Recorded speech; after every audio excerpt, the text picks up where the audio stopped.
Son zamanlar süni intellekt musiqi sahəsində də öz təsirini göstərir. Artıq mahnılar yalnız insanların yaradıcılığı ilə deyil, kompüter proqramları vasitəsilə də meydana çıxır. Süni intellekt melodiyaları, ritmləri və hətta sözləri yaratmaqda böyük imkanlar təqdim edir. Bu texnologiya musiqi istehsalını sürətləndirir və yeni yaradıcılıq formalarını ortaya çıxarır. Eyni zamanda onun tətbiqi etik və hüquqi müzakirələrə də səbəb olur. Mövzu ilə bağlı missiyada danışan əməkdar incəsənət xadimi bəstəkar Cavanşir Quliyev bildirib ki, son zamanlar süni intellekt həyatımıza getdikcə daha çox müdaxilə edir. Mən hesab edirəm, müsbət tərəfləri də var, mənfi tərəfləri də var. Mən dəfələrlə demişəm ki, süni intellekt musiqi sahəsinə gündən-günə daha çox müdaxilə edir. Gün gələcək ki, artıq bəstəkarlara, şairlərə, hətta səs yazma studiyalarına belə bir o qədər ehtiyac qalmayacaq. Bu da onunla bağlıdır ki, yeni gələn nəslin, gənclərin zövqləri dəyişilir. Biz onu zorla tutub saxlaya bilmərik. Həyat dəyişilir, dünya dəyişilir. Bəstəkar vurğulayıb ki,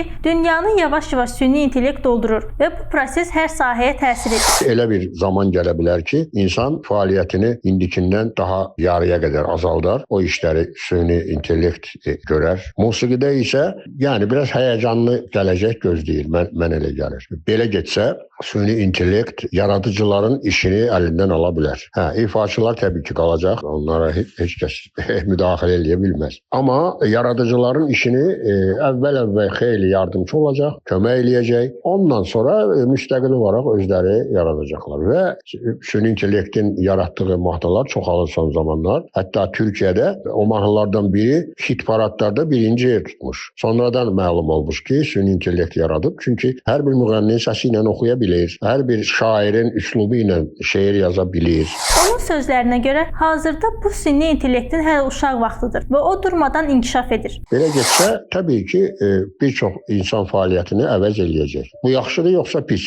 Məncə bunun yaxşı və yaxud pis tərəfdən dəyərləndirməyin mənası yoxdur. Bu belədir və bunu qəbul eləmək məcburiyyətində olacaq insan. Və yaxud bütün dünya bir olub süni intellekti qadağan eləyə bilər. Amma inanmıram ki, elə bir şey olsun. Seyranə Quliyeva, Heydər Həsənli, Missiya TV.